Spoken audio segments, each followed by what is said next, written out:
¿Qué le pasó a la televisión puertorriqueña? Esa es la pregunta que nos viene una y otra vez cuando investigamos los inicios de la televisión. Es por eso que nos dimos a la tarea de entrevistar a la escritora Beba García, quien dedicó 7 años de su vida para plasmar en texto la biografía de la Gran Caja Mágica. Y yo, aunque me sentía muy incapaz, porque en ese momento cuando empecé no sabía nada, pues me puse el reto de escribir junto al legado de Don Tommy, que estuvo siempre, la historia de la televisión en Puerto Rico, porque Don Tommy estuvo 4 décadas muy fuertemente presente en la televisión. Empezó la televisión, pues los actores de la radio tuvieron mucho miedo porque no todos daban la talla, no todos eran bonitos para aparecer frente a una cámara de televisión. O sea, tú podías ser a lo mejor un galán en una radionovela y ser bajito, feo, enclenque y no dar la talla para ser un galán en la televisión. Y eso pasó, se quedaron. Había un San Benito, ellos estaban todos muertos del miedo de que si eras feo no ibas a encontrar, ibas a perder trabajo, porque en un momento dado, bien al principio, la radio decayó.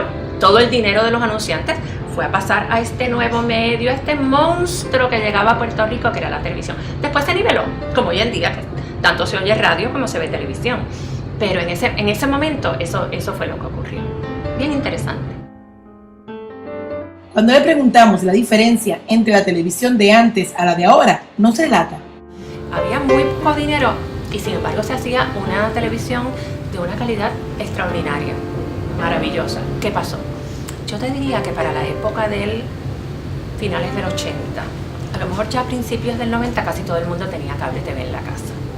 Y se pensó que todo aquel que podía pagar por ver ya lo estaba haciendo y que por lo tanto los que quedaban viendo televisión local eran gente de bajos recursos, posiblemente menos escolaridad. Y entonces se pensó equivocadamente, muy equivocadamente, que esa gente de menos escolaridad lo que querían era saciedad en bandeja. Y la televisión, digo yo, esa es una opinión muy subjetiva, en los años 90 decayó terriblemente por culpa de la competencia del cable TV. Y entonces ya no era, y esta es la gran diferencia, el que más haga reír, por ejemplo, en las comedias, sino el que más se atreva. Y ahí se pusieron muchos programas subidos de tono. Empezaron a hacer Sunshine en Sunshine Café, el Gángster en No te duermas, con mucha mujer semidesnuda. Era como para llamar la atención.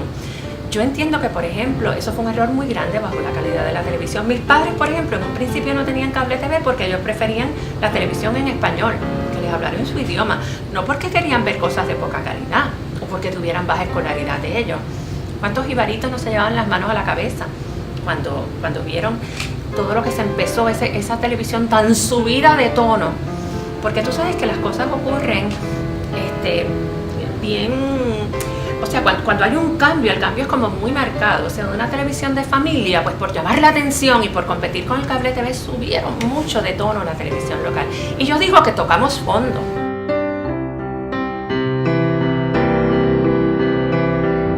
O sea, ¿qué diría él? Yo sé lo que diría él. Él citaba mucho lo que dijo Don Luis Muñoz Marín cuando inauguró el Canal 6, que fue el 6 de enero de 1958, se inauguró la televisión del gobierno de Puerto Rico, el Canal 6. Y Don Luis Muñoz Marín, hablando del mal uso de la televisión, de que había que usarla porque era un monstruo, era algo muy importante el medio televisivo, y decía que usar la televisión para una cosa que no era la correcta sería como usar la espada de Bolívar para cortar un salchichón. Eso dijo Don Luis Muñoz Marín cuando se inauguró la televisión del Canal 6, la televisión del gobierno.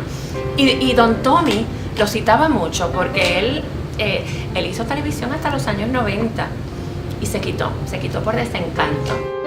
Y ese empeño y ese ahínco se perdió y lo tenemos que recuperar. Y yo estoy segura que con esta cepa que ahora está estudiando televisión, sería bueno que todos conocieran. Esa fue mi idea de escribir el libro. La base. Cómo se hacía antes, con cuánto entusiasmo, para que lo recuperen. Yo estoy segura, yo tengo mucha esperanza en la gente joven que va a comenzar, en la cepa nueva que va a comenzar a hacer televisión puertorriqueña.